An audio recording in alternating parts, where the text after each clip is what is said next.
All right, everyone, welcome along to the Energeia podcast. This is Dr. G, and today we will be joined by Norman Lee. Norm is Professor of Psychology in the School of Social Sciences at Singapore Management University, where he has been on the faculty since 2008. Prior to that, Norm was an Assistant Professor of Individual Differences and Evolutionary Psychology at the University of Texas at Austin. He received his PhD in Social Psychology at Arizona State University and an MBA in Finance from the University of Michigan.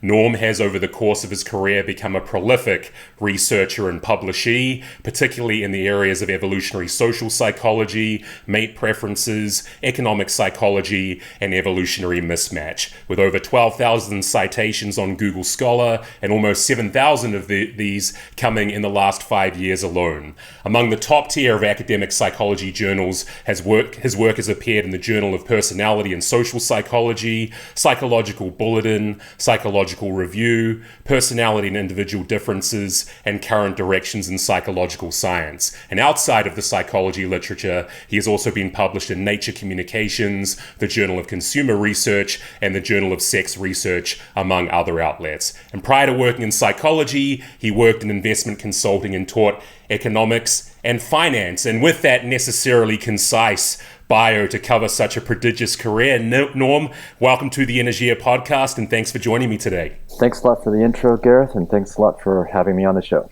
Great to have you here, man. And since I've already covered the broad strokes of your academic background in the intro, would you perhaps share with us a little bit more detail about your own journey, perhaps covering how your personal and scholarly interests developed and evolved over the years, no pun intended, and how your path wound out from the American Midwest through to your current station working as a psych professor at a business school in Singapore? Sure, I'll try to do that in a couple minutes or less. Well, basically, I started off my career, in economics and finance. I was interested in making money.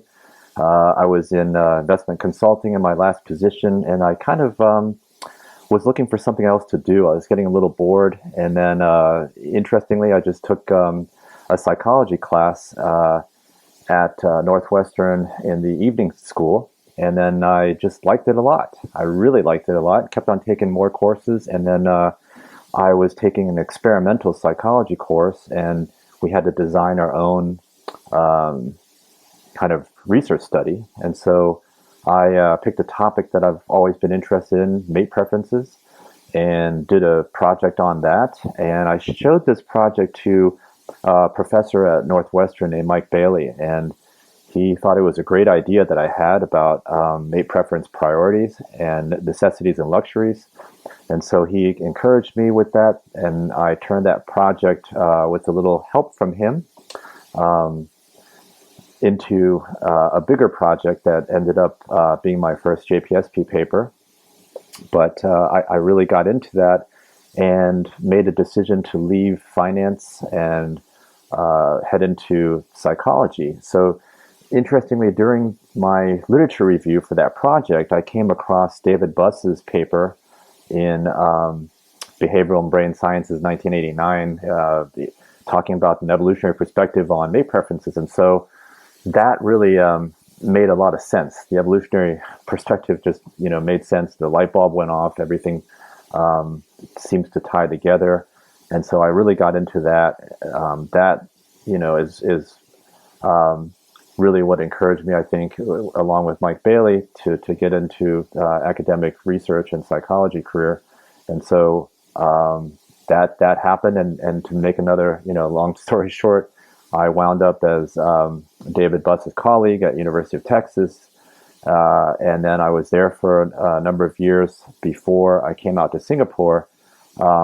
It's a long story, but there also, I was kind of on leave for a year, and I came out to Singapore, and it's a pretty interesting place. I think you've been here before and a few times, and so the school here gave me tenure. I decided to stay on, and the rest is kind of history. All right, a very, very good history for there to be. So, I mean, one of the major foci of your work has been in the evolutionary mismatch space. This is a a theoretical framework and a research agenda that I just love and have gotten so much value and understanding from over the years. And the fundamental predicates of mismatch, for my money, have just such huge explanatory power, and it just feels like this is only increasing the more the evidence piles on. So you co-authored a paper a few years ago with Steve Colorelli, who's been on this podcast previously,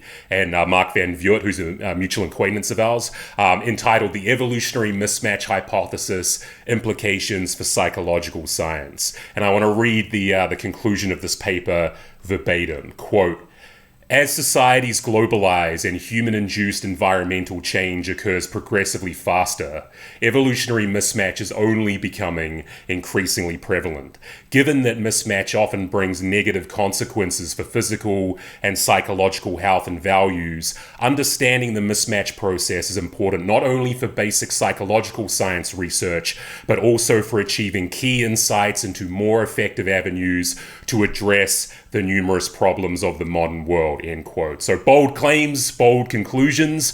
And so, Norm, from your point of view, among the many possible problems of the modern world that an understanding of mismatch processes could shed light on, what do you think are the most important or urgent ones, and how specifically can a better understanding of mismatch shed the light that's needed on these problems? That's a great question. I'm not 100% sure if I have the precise answer for that, but everybody's problems are important to each person, right? To each organization, society, country. So it just depends. We have a lot of problems that are getting worse, that are getting out of hand, whether that be crime or whether that be corruption or depression, anxiety, all these kind of things that plague modern people. I think they are getting worse, and we're making a lot of progress. Obviously, that's undeniable. But along with that progress is that the idea of this whole paper and this concept of mismatch is that we are creating a world that is different from the one that our brain evolved to function in. So our psychology, our thoughts, behaviors, and feelings are so mismatched to the current environment and the inputs that we receive. So it really depends on I think mismatch is so broadly applicable that all modern problems probably have some, if not everything, to do with mismatch. And so, yeah, it just depends on where you want to focus on uncovering problems. Yeah, totally. I mean, I get that there's a huge idiosyncratic sort of ontogenetic component to all of this, and yet I think even if everyone's problems differ, I find this lens is just so malleable for people, or it's so personalizable for everyone. I just find people find this framing as a coach in particular. My clients find this evolutionary mismatch framing so compelling when you just sort of think, wow, of all the things that you're doing right now, imagine it was you 200, 300,000 years ago. Of all the things that you're doing right now in your life, which things do you think physiologically are suited to the species that you are, and which ones aren't? And even though the specific problems and the details may differ, I mean, a lot of people end up on some variation, at least a lot of the time, on lifestyle-related factors, right? Like diet, sleep, exercise, stuff like that. Steve and I were talking about this when we did our podcast as well. Stuff where I feel like mismatch at the moment is helping, there's a point Steve made, it's sort of helping at the margins right now as far as applied psychology is concerned. And yet I think that application could be wider than the margins. I think that this is a framework that if it was brought home to more people, just how much you are kind of disadapting yourself from what our species is supposed to kind of do in the world, even though the details differ among people, there's a version of this which I think can be brought home to most people. Do you think that's broadly true in your experience? Yeah, absolutely. And that's what Steve and I have been working on, is trying to write a book on this to bring to the public. But I think, anybody could benefit from understanding this concept of mismatch. And, you mentioned life coaching. I think that, you know, people are often baffled why things are so tough, why they have to, force themselves or, hire a coach to do things. But it is necessary, and it is tough because it's mismatched. We're not really meant to be doing these things. So you have to, use a lot of different methods to make yourself get things done or not do certain other things. Yeah, absolutely. And you and I mean, we both teach at business-focused universities, and I've derived a huge amount of just pedagogical purchase, by invoking the mismatch framework with my students, especially when I hone in on the idea, just to your point just then about, it's kind of all mismatch, even though many aspects of modern life, perhaps all of them in some way, are environmentally huge departures from what our species is psychologically kind of spec'd for. The business world, to me at least, feels like evolutionary mismatch on steroids. I wonder whether mismatch resonates with your own students to that degree or in that sort of way, and whether on top of that you might also outline what you think some of the major or primary business or management specific areas where you believe this mismatch theory could apply and provide the most value and utility for the business world. Yeah, that's a great topic. We could talk for days and weeks and years about this, and but some of the highlights I'd say of that. I mean, to start with, the workplace used to look like, and I show this to my students, right? And I think Steve does also. But it used to be men hanging out with other men, probably in small groups of, like, let's say 3 to 6 people. They were probably brothers or cousins or second cousins, and then they went out and hunted together outside. And there were no women with them. There were not, any mixed groups. And then women were by on their own, closer to camp, probably closer to the village. They were gathering fruits, vegetables, these plants, these types of things. And they would not always be successful in hunting, for instance, but they would have to cooperate and get things done like that, and then they would have pretty good feedback at the end of the day whether they caught something or not. In today's modern world, we are all together, men and women, and that's why sometimes there's some issues there. And then we have to concentrate on doing work that doesn't necessarily produce results for that day, let alone that instant. But oftentimes for weeks we work on projects, or months, or even as an academic for years, and in other fields, and we're supposed to keep pushing ourselves despite not seeing any really good results, and that's not easy for a lot of people. And then we get paid. Organizations pay their employees by increasingly in indirect methods, by direct depositing electronically into checking accounts once a month for work that they did, in the previous month, right? I think that people lose the connection between what they're doing at work. They don't even, for a large company, they don't even see the effects of their work. Oftentimes, there might be just a small. When I used to work for a large corporation, my first job was with Anderson Consulting, and on my first project, I was shown this huge chart of this whole project that I was working on, and then how my little part was about this big on that chart that took up the whole wall, and it just felt like pretty insignificant work, but and then you get your paycheck, which you start to think that you deserve getting that thing, and it has nothing to do with actually the work that you're doing, oftentimes. So I don't know. It's hard to motivate people, and it's easy to understand how people can lose focus and direction and job satisfaction if there's a disconnect between the work and the benefits that they get. And so people evolve to work in small groups and small teams, and usually those people were good friends or close family, right? And so when you work with a lot of strange people that you don't know for a short amount of time, and you don't even know them or see them, it's very tough for a lot of people to make that extension, because we're not really. It's not impossible, but it's tough because we're not really designed for that. And then there's the aspect of having people working in closed-in cubicles and conditions where they don't see nature, they don't get any sunlight, these types of things.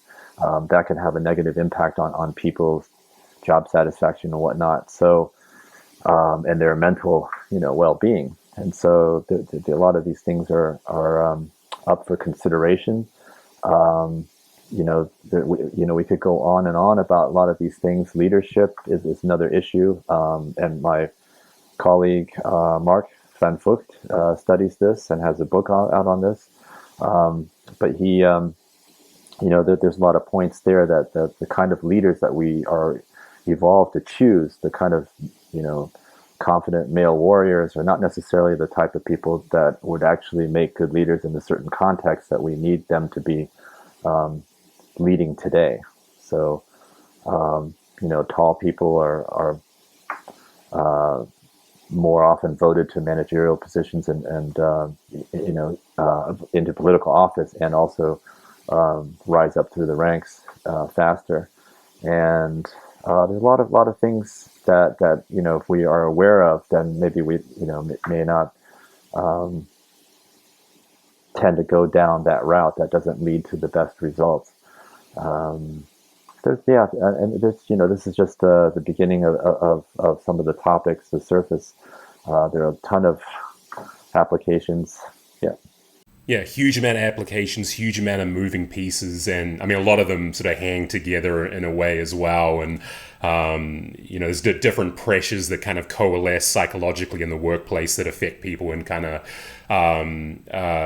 sort of combinatorial ways as well. We'll get back to sunlight and confidence a little bit later. I think sunlight is a very, very under-considered in life generally, but in the workplace more specifically in terms of how it affects our underlying psychology. We'll get to confidence in a different domain later as well. Just a couple of things I want to say to what you just said. First, I really take the point about how, I mean, to use a bit of a cliche, how far removed from a quote state of nature remunerative compensation is for a lot of people, or like your part, and to your point, your part in the KPI or something like that, your visual representation as part of a wider KPI, and you doing this tiny little chunk, and there's no appreciable connection that to be made there in our own minds, except in a very, very distal sort of way, in terms of, I contributed this to this company, and this is how much it intrinsically motivates me,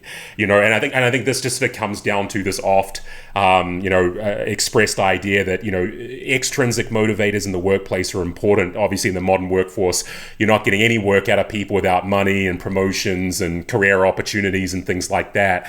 But we have become so removed from a state of nature that I think we're getting better, but many organizations are still not quite hitting the money with intrinsic motivators. And I think a lot of that just comes from, again, this distance between, what we're apparently creating and the underlying psychological satisfaction and nourishment and, that we get from that, and the sort of, no doubt underlying evolutionary utility of that.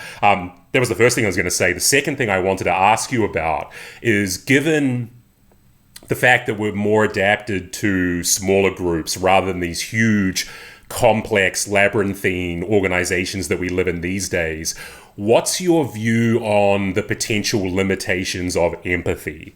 So Paul Bloom, for example, he takes this view that empathy in many aspects of modern life can actually be a bit of a garden path phenomenon, that we can only truly empathize with kind of close friends and family members. Then we start to get to, the outer rungs of the outer circle, like particularly in the workplace and so forth, because our psychological connection with people is so removed in this non-family-like way, that empathy, particularly in the workplace, all of a sudden not only has less utility, it might be counterproductive to management and leadership and so forth. And of course, on the other side of that, there's a whole other perhaps undoubtedly much larger section of the academic population who say that empathy is fundamental to modern management and modern leadership and modern positive organizational behavior and so forth. So just wondering, maybe hot take or if you'd had any thoughts about that and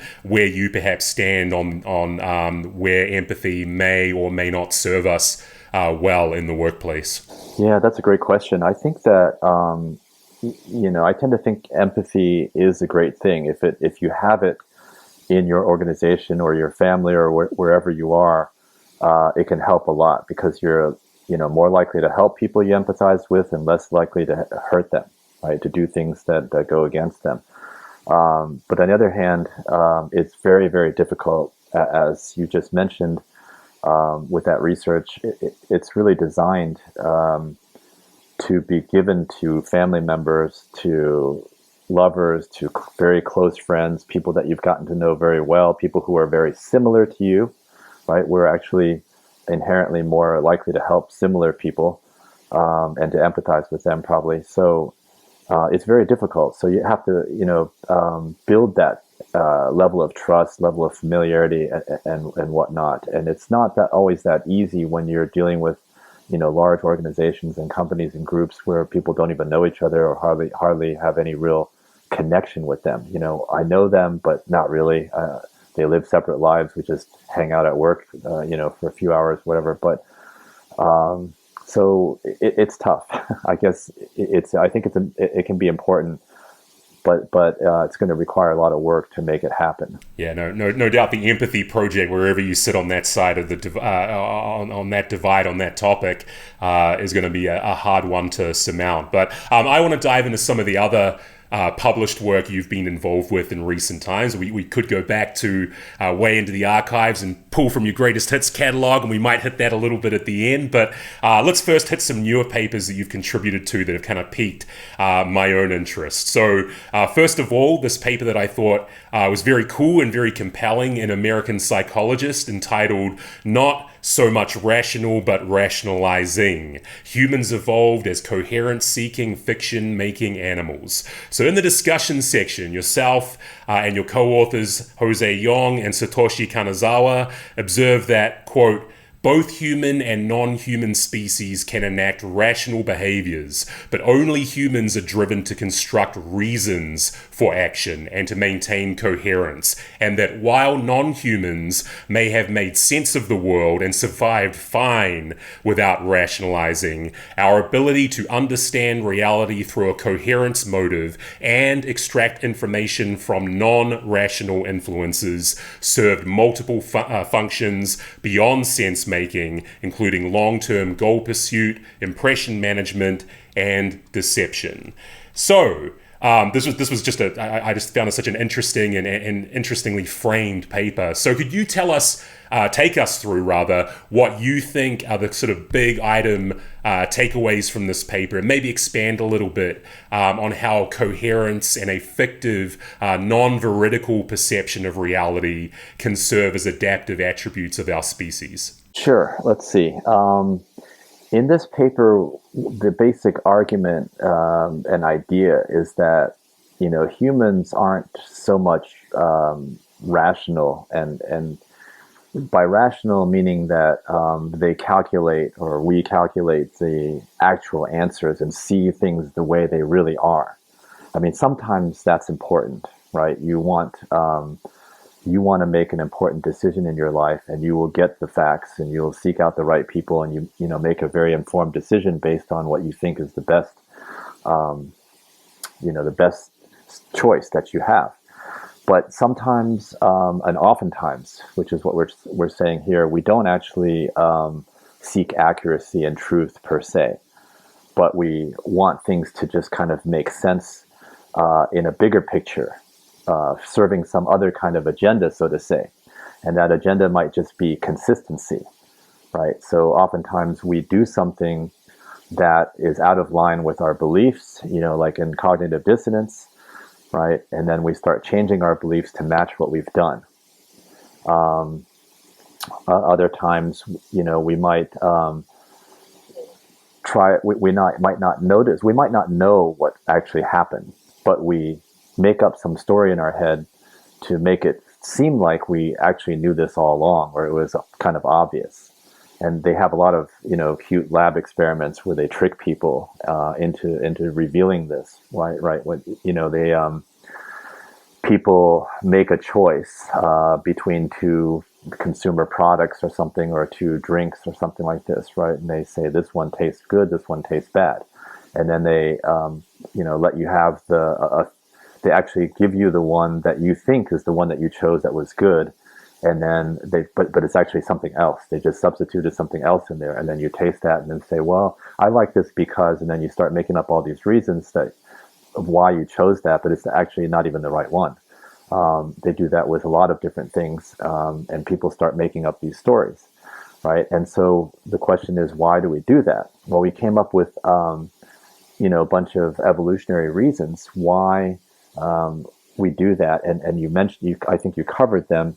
One is simply, like I said, consistency, because consistency tends to, our psychology is kind of complex. There's a lot of different aspects of we have beliefs, we have attitudes, and feelings, and then we have our behaviors, right? So we have to kind of, if they're not coordinated, then we can't, it's hard to get things in line. It's kind of like when, you have a team, and then if your team members are going off in different directions, it's hard to get to the goal.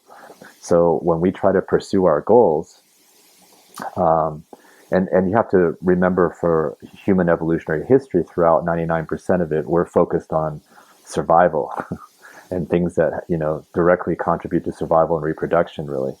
Nowadays, we are doing all these things in indirect ways, and we're spending a lot of leisure time being entertained. But really what we're trying to do is, these mechanisms are built for survival, and we can't be inefficient. So being consistent allows you to get everything, all of your thinking, your thoughts, your behaviors and your feelings all in line to move together. So sometimes there will be some inaccuracies as you adjust and retell a story in your mind, right? And another function, for instance, is self-esteem, is to make yourself feel better. So sometimes we tell ourselves the stories, we ignore the bad parts of ourselves, and we only focus on the good sides, and we think that we're better than we are, or more attractive than we are. And this has all been shown to be true, right? People rate themselves as more attractive than they really are on average. People rate themselves as, everybody rate themselves pretty much as rates themselves as better drivers, above average drivers, but and things like that. So having a more positive view of yourself allows you to be more effective and to take chances, because a lot of life is a gray area, and you don't know if you're going to necessarily succeed or not. But if you are constantly, not knowing, or you have a negative view of yourself, you won't be, taking any chances. You won't be doing anything. You'll just be hanging back while other people win and other people get the resources. So we, on average, tend to do this, right? Of course, when someone is way out of proportion, they think of themselves as much higher than they really are. They kind of look ridiculous to the rest of us. But a lot of even those people can be very effective in what they do, and by believing in themselves, over believing in themselves. Another, reason we might want to deceive other people, not just ourselves, to be more effective and more competent and more to feel better, but also, we might construct stories. And a lot of times we don't know that we're doing this, right? We're just doing this. It's part of probably an evolved strategy to be more effective and to actually come across as more effective to not only yourself, but to other people. Yeah, absolutely. I mean, I just, for most of human history, we would, self-esteem, and there's a speculative point, obviously, but self-esteem, I don't think, would have been an issue in ancestral times, because we didn't evolve to be arbiters of quote unquote objective truth in ourselves or in the world, more broadly, right? So like you said, it was just getting by day to day, whatever kind of got you through the day. So if we were confabulating and retrofitting psychological explanations into our own phenomenology just to get through the day, you wouldn't even notice that you were doing it, right? You wouldn't have any sort of outside comparison, outside metric. These days, I think it's because we have our own phenomenology, and it's clearly adaptive, and it does get us through the day. Day in a clinically, in the non-clinical population, people they use their own phenomenology to sort of function in the world and be the driver of their own vehicle in the world. But where I think self-esteem issues and self-concept issues arise is that we can make comparisons in modern life with other data sources that we have access to that we just didn't back then. So we would have made comparisons with other people, but those other people weren't wearing clothes or adorning themselves with things or using technology or anything like that. So, the possible distance between your view of yourself and the objective truth about yourself would hardly ever be revealed to you in the ways that we can kind of run a sort of column A and column B strengths, a SWOT analysis, for example, on ourselves these days would have been like inconceivable, I think, in most of our ancestral times. And and just in concert with that, with the psychology, the evolved psychology behind this, there appears to be, like a very rich neuroscientific literature behind this now as well. That, as you said, under experimental conditions, we reliably confabulate and, retrofit stories to, suit our own unfolding narrative. And it's not lying. It's not, dishonesty about yourself. It's not seeing, we can maybe argue about the details about whether it is seeing reality through an objective lens or not, but clearly it has adaptive function. And as a coach, I default to this kind of cliche that a lot of is helpful for a lot of people about being the movie character in your own life, or being the video game character in your own life, or whatever. Are you quite that person all the time? No. Does it feel cool, and does it boost my self-esteem? And am I sort of piloted along by this quasi, sometimes fictive vision of myself? Yes, and that's what counts. That's what has adaptive value. Right. Yeah, that makes sense. And I think, for psychology, I mean, applied psychology and life coaching kind of applications, our beliefs and our, feelings and behaviors tend to align, right? So this is why, it's important, obviously, to think of yourself as effective. Because if you think of yourself as effective, you will make those other things, the feelings and the behaviors, match. Right. If you think of yourself as ineffective, that you can't do anything, well, you will make them all consistently at that level also. Yep, self-fulfilling prophecy, right? Yep, exactly. All right, so on to another paper now. This one was this came out this year in Cognition and Emotion, working alongside the same co-authors as the previous paper. This one entitled, these are great paper titles, by the way, Sunshine on My Shoulders Makes Me Happy, Especially If I'm Less Intelligent. How Sunlight and Intelligence Affect Happiness in Modern Society. So, this was an empirical paper, and there were some limitations to it, but the broad conclusion was quote unquote, individuals who lived in locations with more hours of sunshine were happier than those who lived in locations with fewer hours of sunshine, but that the association between sunlight and happiness was significantly weaker among more intelligent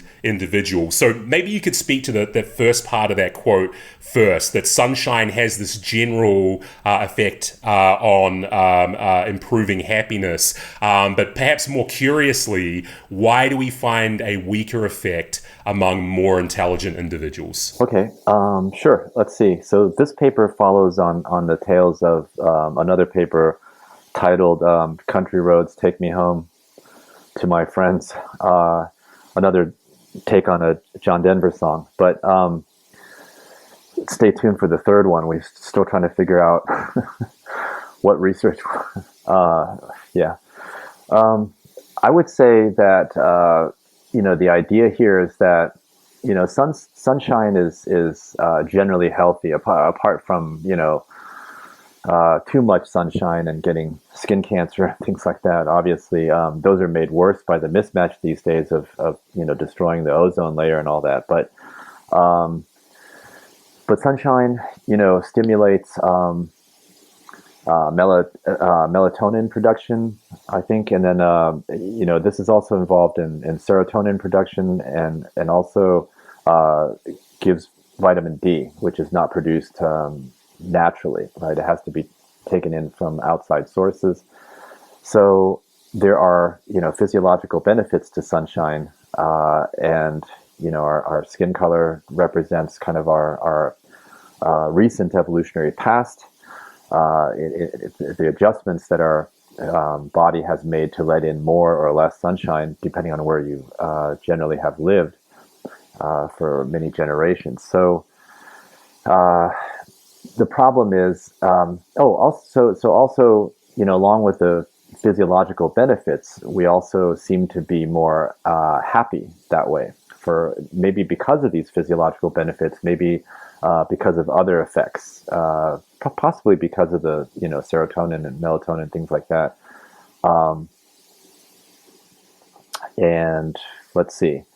So the problem is that these days, we're inside all the time. A lot of people, the mismatched workplace requires us to be indoors, and a lot of the stuff that we do is on the computer, which is also indoors when we're at home or on the phone, and we're out of the elements, and so we get less sunshine.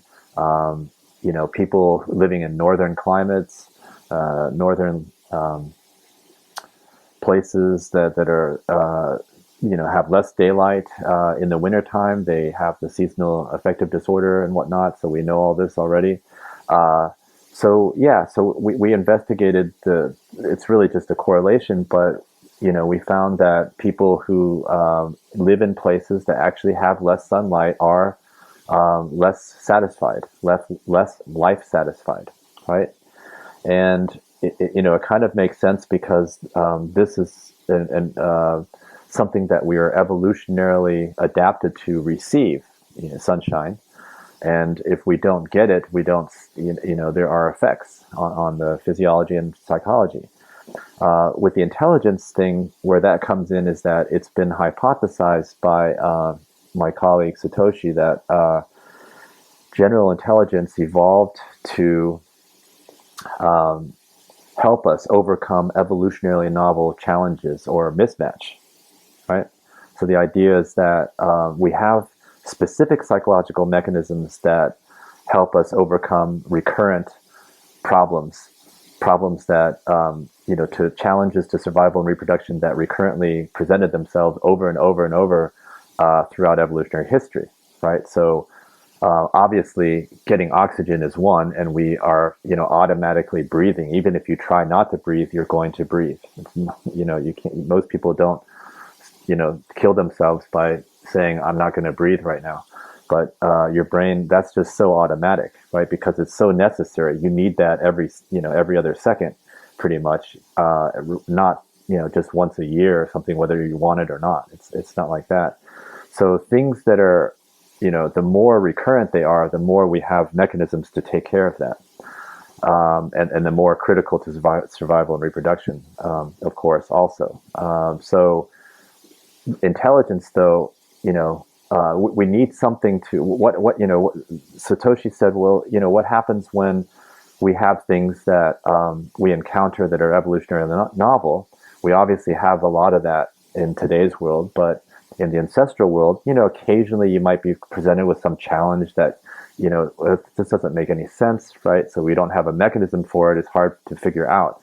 So the general intelligence just allows you to kind of use some kind of reasoning process and deduction or whatnot to try to figure out the problems and to navigate them. So we extended that theory by saying that people who deal with evolutionary novelty are less likely to be satisfied in general. It makes you unhappy to have to deal with evolutionary novelty, generally speaking, right? Unless you have higher intelligence that allows you to counter that. to help you solve those problems, to help you figure out, oh, it's no big deal, I don't need this. So we had a paper about friends, right? So most of us, we evolved to be with friends and to cooperate, because being alone in evolutionary times would have pretty much meant death.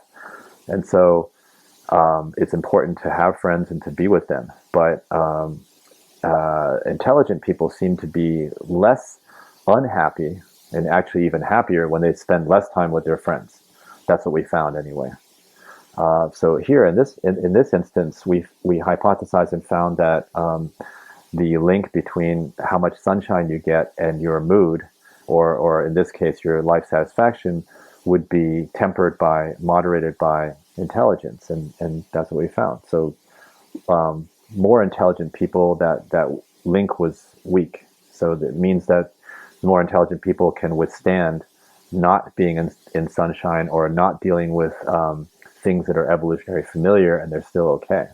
All right, because they're better spec'd for evolutionary novelty because of this kind of domain. Is it a case of domain for G? Is Satoshi's hypothesis that general intelligence is a domain-general feature of our cognition, as opposed to domain-specific features like the ones that are used to solve recurrent adaptive problems, like you just discussed? Yeah. The way he phrases it, I think, is that it is a domain-specific adaptation for the domain of evolutionary novel problems. So it's kind of like a domain-specific adaptation for domain general applications. Yeah. Yeah, it's kind of a specificity, because or yet to be specificity. Right. Non-specific. Yeah, no, that paper had very, very interesting conclusions, and just and it makes a lot of sense as well. Like, it makes a lot of sense. I think I sort of ponder. Well, first of all, I ponder, just to go back to what you were saying about skin and melatonin-based adaptations. Localized ones. There's a white guy living in Vietnam. I'm not quite sure how much the mismatch is kind of affecting me. In my underlying psychology in sort of subtle ways, but my understanding is in the Nordic countries, in Sweden, Finland, and so forth, very, very low amount of sunshine year-round compared to other countries, and yet they have phenomenally high suicide rates, and apparently they're even higher among people with high IQ. High suicide rate was among the highly intelligent? Yeah, it was high. So those countries have higher suicide rates in general, and I think their suicide rates are higher among the highly intelligent. No, sorry, I beg your pardon. Suicide rates are high among the less intelligent in those countries. Yeah, because the highly intelligent people can cope with kind of the boredom of like year-round darkness, and they can kind of get through the long winters without the need for sort of satisfying the stimuli. Being stimuli satisfied at every turn. Sorry, I butchered that. I meant to say that the least intelligent people in those countries. Okay, yeah, that seems to make sense then. It's consistent with the ideas of our paper. Yeah. All right, so another paper, published in the Journal of Personality a couple of years back, and entitled "Confidence is Sexy and It Can Be Trained: Examining Male Social Confidence in Initial Opposite Sex Interactions." So confidence is sexy. Despite what many latter-day prudish, priggish, PC, sexless academics might have to say to the contrary about this, I think it's fairly obvious, certainly to heterosexual women, outward confidence on the part of heterosexual men is sexy. And as guys, we've heard this, enduring wisdom since we first clumsily fumbled our way through the dating market. Chicks dig confident guys get laid. It's one of those things where we almost didn't need the rigorous psychological science to validate the basic claim. But nevertheless, pioneering scholars like yourself have taken one for the team and actually gone out and done the research, so credit to you, sir. So tell us a little bit about the background of this particular study, perhaps what motivated or prompted it in the first place, and what you found out in conducting this research. Well, I think it's kind of like what you suggested here just now. So, there's a lot of people talking about how confidence is sexy, and you got to be confident. And when you look at you go online or you look at the self-help section or whatever, you know how to be more attractive to the opposite sex. For men, people are always talking about confidence. You have to be confident, right? And there's seminars, there's just millions, there's just a lot of material out there talking about this. And I think also the pickup artist community, right, which started and has evolved, but all those tactics are, when you look at them and think about it, I think it's all revolving around confidence. These are all these tactics to make you feel, to act like you are confident, like act like you own, the place, act like you are the man, right? So, but then I was baffled when I realized that in the formal literature, there's like no studies on this, right? There are no studies, almost nothing. And so, we talk about social status, and we talk about something closely related, which is social dominance, right? One of my former professors, Ed Sadala, together with my advisor, Doug Kenrick, they did a study on how heterosexual dominant, let's see, yeah, how social dominance is sexually attractive, male social dominance, right? And yeah, and so, but there's nothing done specifically on confidence itself. So what I did was wanted to examine that formally, and so I, teamed up with found somebody who actually can put together a confidence program. So this, I guess, yeah, I should back up a little. The second question we wanted to ask is like, does first of all, do women find male confidence to be sexy? If so, why? But we explain that in the paper. But also, the other question is, can you actually train people as they do, as suggested in these books and seminars and forums and whatnot, right? These communities. Can you actually do something like that? So, we investigated that across a few studies, and we pretty much found out that you can. Absolutely. So, people who learn basic techniques and get familiar with how to handle a speed date, they appeared more confident, right? And so people who went through this kind of training program that they received a few hours of training of just very basic, right? To handle, we're talking about a 5-minute speed dating conversation, how to what questions to ask, how to present yourself, these kind of things, and then because they were they were thought of as more confident. They were thought of as actually having higher social status, and they were thought of as having higher social dominance also, just from having gone through some confidence training. And then, but our statistical analysis revealed that only the social confidence led to greater perceptions of being sexy. And so they were more desirable pretty much as a short-term sexual partner, more so than as a long-term partner. It doesn't necessarily hurt your standing, your desirability as a long-term partner, but it does make you more desirable as a short-term partner, more sexually desirable. All right, so for long-term partnership, and maybe there isn't the empirical evidence to cash this out sort of strongly either way, but do you know of any studies that where it could possibly work against you, and subsequent work that's come from your own, that where long-term relationships, that confidence did have a counterproductive effect as far as desirability was concerned in long-term relationships, or was it just kind of a neutral effect? It was mostly neutral. I'm trying to remember. We did investigate one additional aspect, which was we had a condition in one of the studies where we told the female, half of the female participants, that the person had actually taken a confidence training program. And so they might, be seen as less sincere. It was interesting because even when the women knew that they had been through this confidence program, they still thought that these guys were sexier and they're still more desirable for short-term relationships. They're more likely to check that they want to date them or see them again, exchange contact information.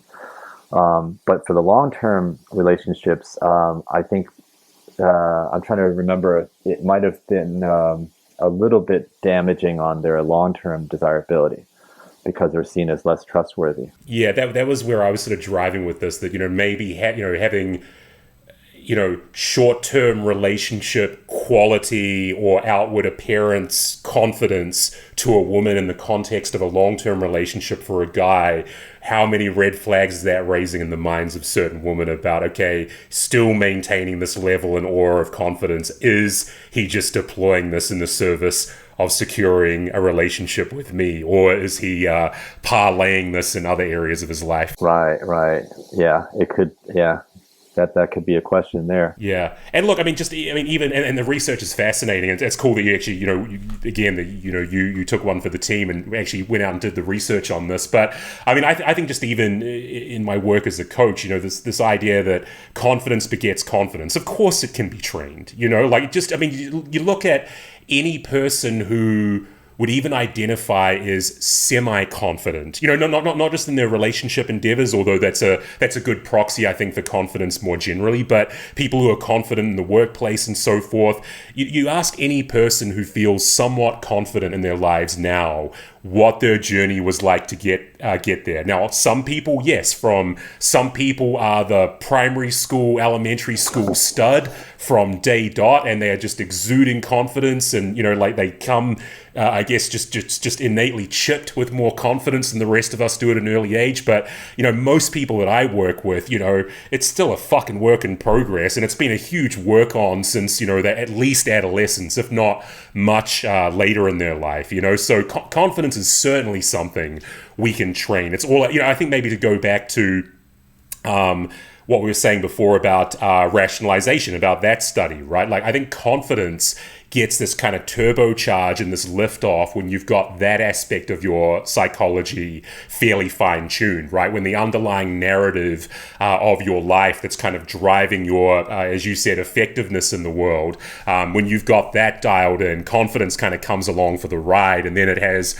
this kind of somewhat exponential liftoff effect as you get sort of older in life. Again, confidence begets confidence. You become confident in certain domains. It generalizes to others. You kind of get the wind at your sails in relationships, and then you feel more at ease in general networking situations, things like that. So yeah, research is very cool, but even beyond that, I think it's clear that look, to be clear on something else, I think there's a tremendous amount of snake oil out there. I'm not saying that everyone can be trained exactly through the same paradigm, or that the same paradigm is going to work equally well for all people, or at all in the case of some off the shelf kind of airport books or whatever. But a generally well structured approach to building and developing confidence over time is at hand for people in ways that I think some people just aren't wise to. Right. Very good points. I think there are at least two aspects of mismatch that are related to confidence. First, I think that confidence, is evolved to be a reflection of, like what you said, of your own abilities. Your skills, your status, all this kind of stuff, it's all related together. It doesn't make any sense to be like, completely ineffective and incompetent and yet to be confident, or the other way around, right? We see people who are extremely effective, and then if they're not confident about it, then it seems kind of odd, right? But so it's usually matched, right? So, in a small village environment, where we evolved for 99% of human evolutionary history, it's easy. You can't really fake it too much, because if you fake it, people know. They just ask around. They know your reputation. They can, if they don't know it, they'll ask, and within a few minutes they'll know whether you're just faking it. You're too confident. You can't do this job. But in the modern world, there's a chance to fake it until you make it because people don't necessarily know you, right? And unfortunately, we get taken sometimes by scams because people act confident and like they have there's some authority or whatever, and we trust them and we believe them, and then we get scammed. But that saying makes sense because people don't really quite know you, and so you have to do that. But it's not easy because we evolved to project confidence that is commensurate with our level.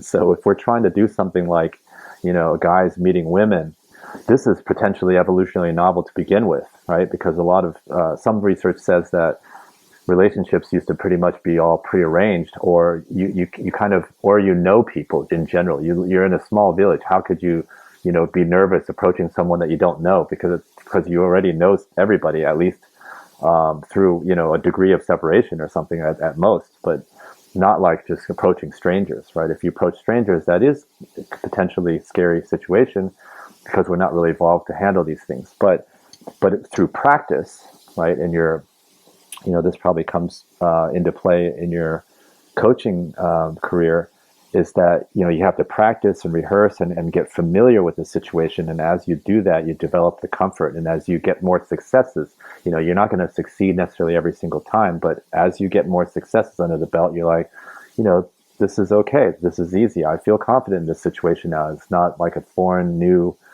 thing that I don't know what's going to happen. And so, yeah, so you can learn it to some extent, and then you need the successes to keep building and to get you there. Yeah, the real successes, like the there's the idea that, a lot of people, particularly there's another red flag among women, I think, in the dating world, that, you could have confidence, arrogance masquerading as confidence.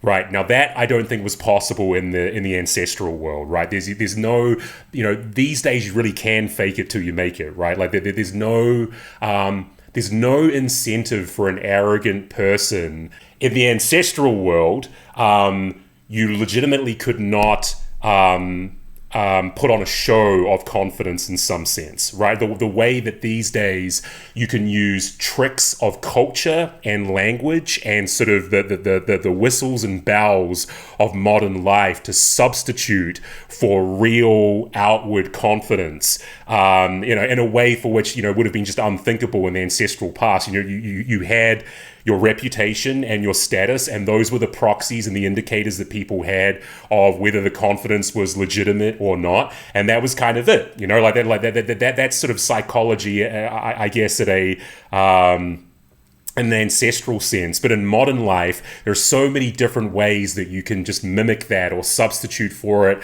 or supplant it, flash car, whatever it might be, Right. Take your pick. And of course, Jeffrey Miller's done a lot of work in this area, but it's just the fact that psychologically there is a real form of confidence on offer, which I think is more in keeping with our ancestral past, is quite a powerful idea. That's true.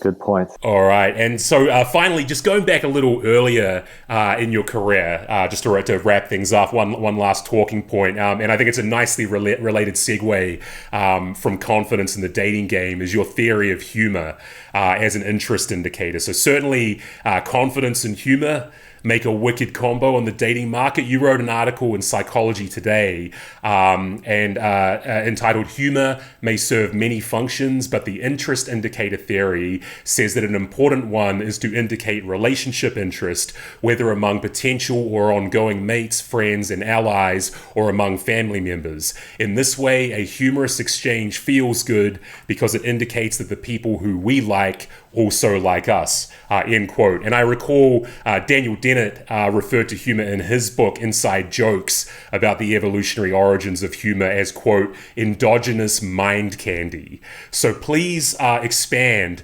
for all the funny and wannabe funny people in the world on what the interest indicator theory is and why evolutionarily it came to have this feel-good kind of mind candy type effect in humans. Sure. The idea for the interest indicator model of humor is it's a little different than some of the other evolutionary theories of humor. like the sexual selection one. That's a very popular theory.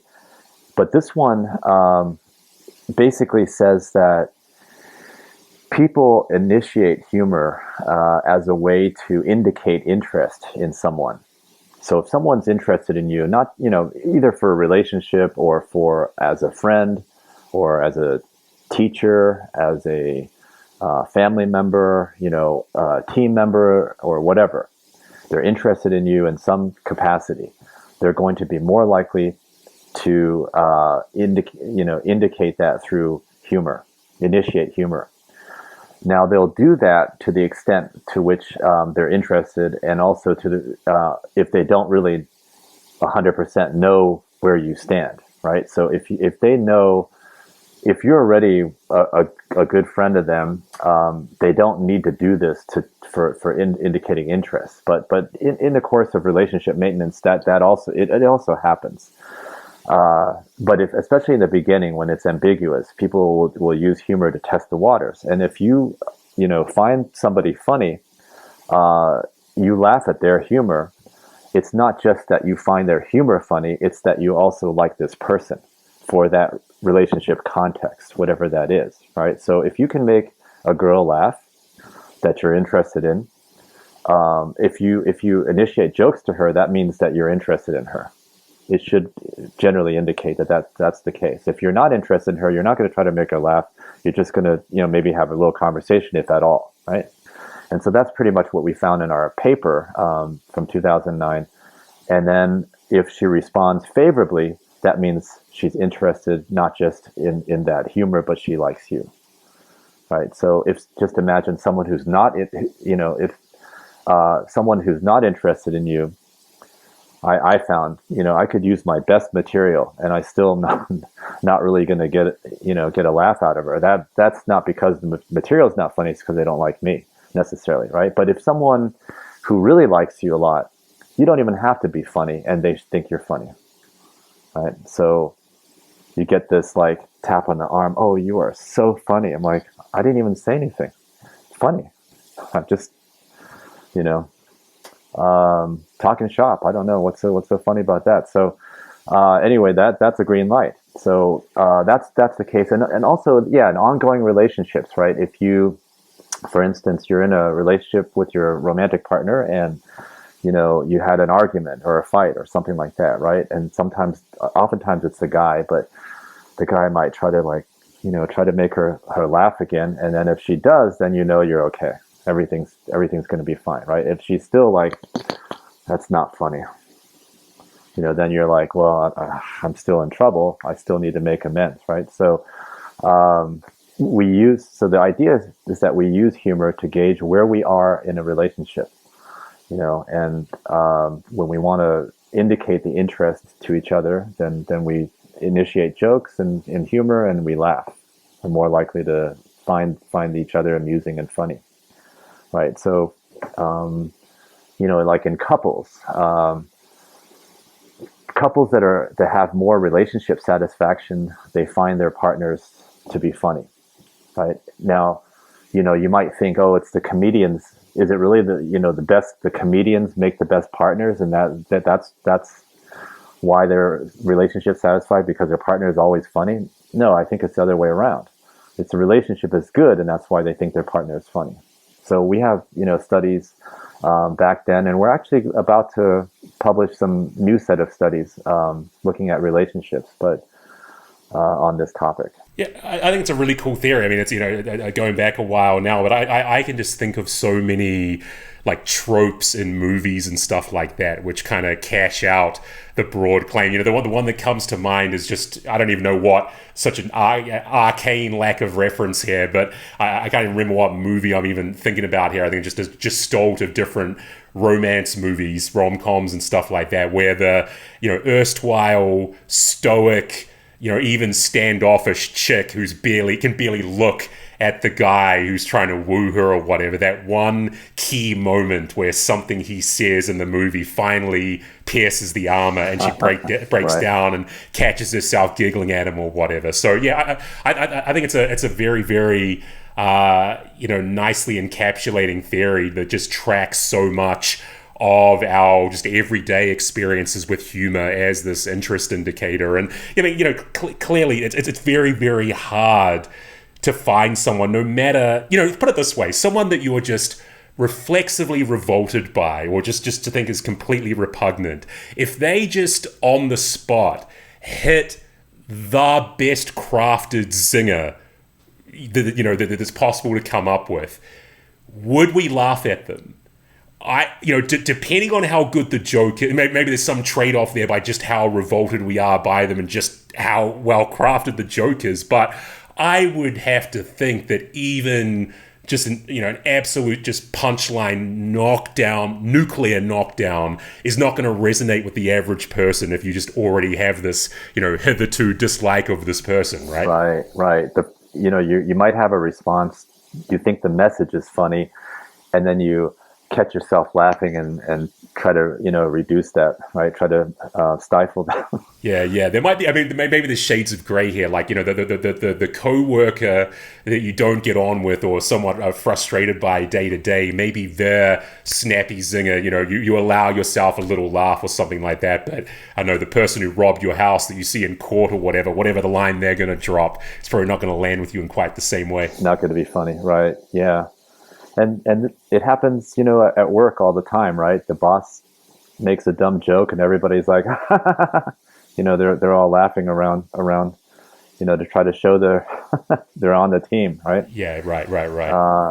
If you don't laugh, there was like an episode of The Sopranos where they did that. I remember Tony Soprano made a corny joke, and everybody, Paulie and the other guys were laughing, and then the one guy in the back, played by Robert Loggia, his character wasn't laughing, and he was, I remember that. Yeah, you remember that one? And then the older mob boss that got released from jail when he came back, and Tony was now the boss of the entire mob, and he was like a guy who's 40 years younger than him or something like that. He's sitting back. Everyone else is just kissing Tony's ass by laughing at his deliberately shitty joke. And then there's that one guy played by Robert Loggia in the background, just like he's not laughing. Yeah, and then laughing.